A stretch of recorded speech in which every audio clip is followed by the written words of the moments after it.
Hello, Grant. It's wonderful to see you again. Mr. Bear and I wanted to thank you for coming on my channel for this exclusive interview. We had a few questions we were dying to ask you.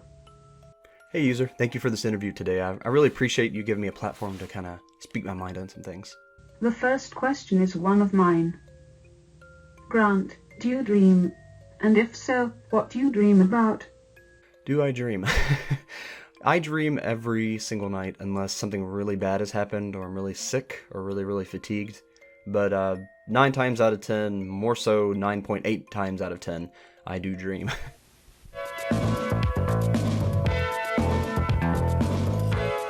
Now when I do dream, it's usually this really complicated, like, story almost. Like and I'm usually in these little towns that are in strange places. Like I'll be in this town built into the side of a mountain, or I'll be in this town that's kind of woven into the woods. And then the cool thing about it is there's all these different characters with really well-developed personalities and styles, like fashion. Like they'll have some will have like striped shirts and scarves, and the other ones will have like pantsuits, and everyone has their own individual style in my dreams. So I really take inspiration from that. I write a lot of books, so I kind of take a lot of inspiration from my dreams because my mind will not stop letting me create, apparently. And in these dreams, in the good dreams, I'm usually living out some kind of storyline, like there's a mystery, or I'm trying to find something, or just kind of the day-to-day, but then there's something going on. There's always this story element to my dreams with these characters and these people. And then there's the bad dreams. And in the bad dreams, they're always extremely horrific. They're not just normal bad dreams. They're either I'm in public and someone's like trying to kill me, or I am in like the super dirty, grungy bathroom and it's slowly filling up with water, or I'm being abused by somebody, or it's never, the bad dreams are pretty intense. I'm getting eaten by zombies. It's never just your normal, typical bad dream. It's horror nightmares when I do have the nightmares. And they've kind of subsided some, but it used to be about half of my dreams. There is a rumor we've heard that you've written a few books. Mr. Bear would like to know how many books have you written, and what are they about? Well, I've written 18 rough draft completed novels, and about 5 of them are actually in the final manuscript draft. The stories really range anywhere between a love story with horror elements to neo-Western told from a dystopian point of view, but it's one of the things I really focus on is the characters. I mean, that's what my dreams do, so why shouldn't I do that?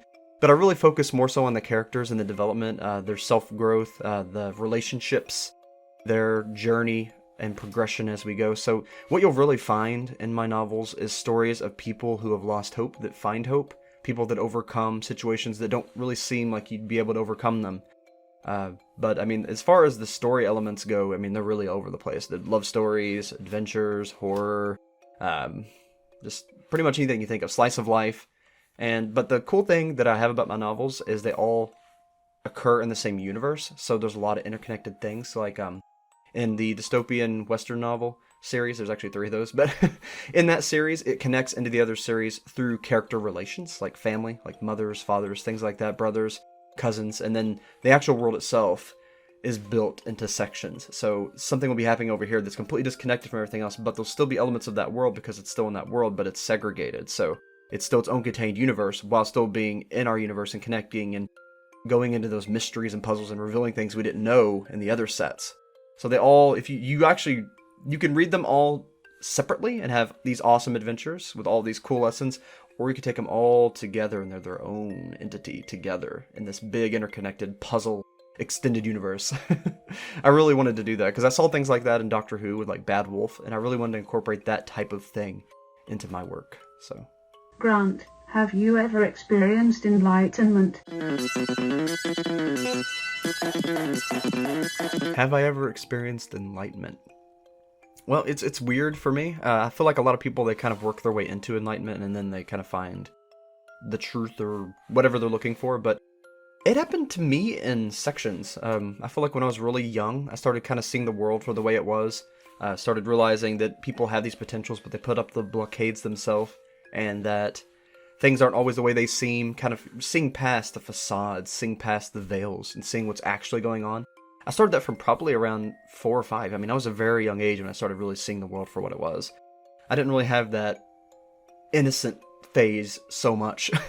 I said, of course, I mean, that could be because of my upbringing. I mean, they always represented the fictional as something that could be real, and that there's things to be learned from them, there's lessons to be learned from them. So in taking that scope of life and putting that film over my eye, or not putting film over my eyes, but taking that perspective into my growth and development, I feel like I really started developing that wisdom from an early age. But then the funny thing is I kind of lost that in my teen years, because I started trying to figure out what I was going to do with my life, what I wanted to do for work, relationships, all of that. And I feel like that really kind of blinded me. I started falling into those systems, falling into the cookie cutter situations that the world kind of tells you have to do, that sheep, herd mentality type deal.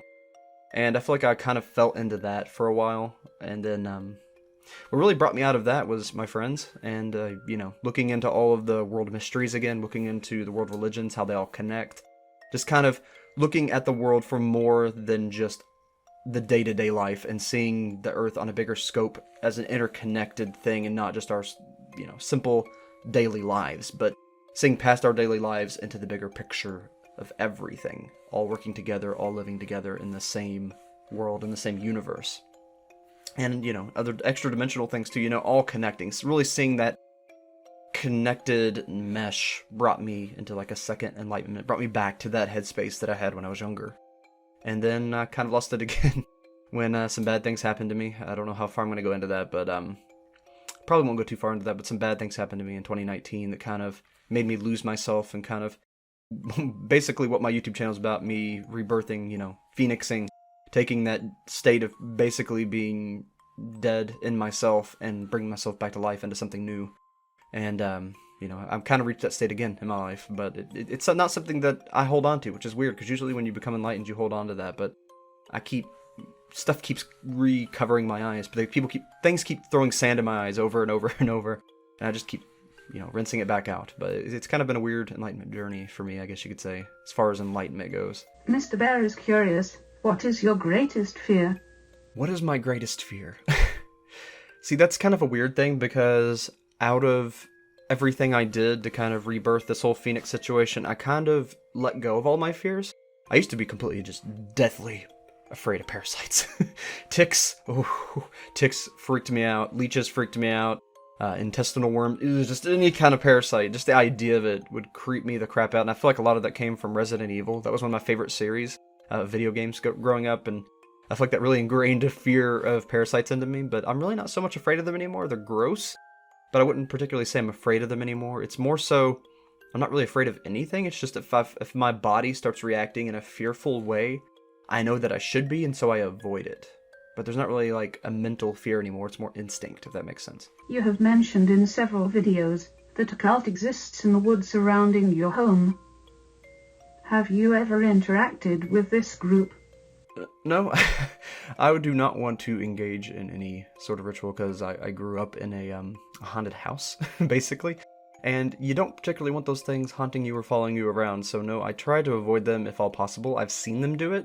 I've watched them do some weird things with chickens in the woods, with symbols and candles and all kinds of things. One of the strangest rituals I ever saw them do was, it was two people. Usually they wear masks, so I usually can't tell who they are, but there was two people and they weren't wearing masks this time. It was a man and a woman, and they came out of the woods laughing. I was like, what the heck? So I went in to where they had come from, because I saw what direction they'd come from. It was still the middle of the day, which was weird. But they had put a candle in front of this tree, and then they took what looked like a bunch of towels and leaves and parts of a bird and kind of rolled it into this like corn cob looking thing, kind of like a tube. And they lit the tube. I don't know what they put in it, some kind of chemical or something, but they lit the tube, but it wasn't on fire. It was just like smoking from within. So it was like almost like an incense. You know how incense, they're on fire, but they're not really on fire. It's more just a smoke. It was like that, but in a huge tube. Like seriously, like this bigger than my head. It was like the size of my shoulders. This big towel wrapped up with bird feathers and different things, and it was just smoking. And it was sitting in the hollow of this big oak tree. It was just sitting right in the hollow, and then there was a candle in front of it, and the candle was lit on the ground, not in a container. So honestly, I got a little scared. I thought the woods might burn down from some of this stuff. I didn't know what all that was going to do. I didn't know if the if the incense thing was going to catch on fire and catch the woods on fire, if the candle was going to fall over and burn something. So I actually called the fire department and they stomped it out. But yeah, that was one of the weirder rituals I saw. Of course, I'm saying that now after seeing someone sacrifice a chicken, but it was different. You know, the chicken thing, it's voodoo. It's your typical ritual, and the burning, whatever it was, just seemed a little different to me. It seemed kind of intense. Like it was really, I don't even know how to explain it. It was different. It had a different feel about it. Oh, you lived in a haunted house. What was that like? Yeah. So there's a couple, it was honestly, it was pretty much 24/7. The paranormal events in the haunted house. It was the house that we all used to live in when I was younger, and there was always a strange essence about it. You really felt like something was there. You could, in the middle of the night, you would hear creaking footsteps, just things moving. And I mean, it was an older house, so you could have chalked all that down to just the house being older, pipes popping, things like that. But then there were the things that we really could not explain that we all saw, so it wasn't just someone's imagination. One of them being, it was right after we got back from Disney World, and so we were already in the mindset of, one of our favorite rides is the Haunted Mansion, so we were already in that ghost mindset. And we all thought we saw a shadow man, like a creature going across the wall. And we're like, oh, that's so creepy, look at that, I wonder what's making that shadow. And then its hand reached over and touched the lamp, and as soon as it touched the lamp, it actually went out. So then we all started kind of freaking out. And we didn't really see too many shadow people. Like maybe, if we did, we thought it was our imagination, but that was the most ethereal one. I mean, that really seemed like something touched the lamp. It was a little too much to be coincidence, it was moving towards the lamp, and when its finger touched the lamp, it actually went out. So that was pretty creepy. I didn't sleep much that night, needless to say, but... And then another really weird situation it was me and my dad saw this one. It was an actual full-body apparition.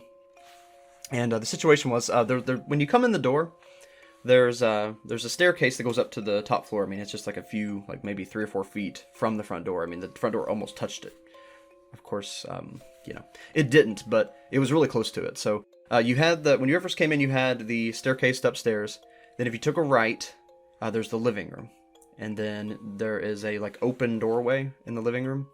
And you go through that and you're in the hallway, the main hallway. And then if you go back towards the side of the house, then you're in the bedroom and bathroom area. There's 2 rooms back there. And then you go forward, you're in the kitchen. And then from the kitchen, there's another open doorway that goes into the dining room, and then from the dining room back into the living room. So it's like this circular donut shape to the old house on the bottom floor. And my dad and I were laying in the hallway. I don't know, I think there was just a bunch of people there, or we were waiting for the bathroom or something. But we were just laying there talking for a while. And we thought we saw a flash of light.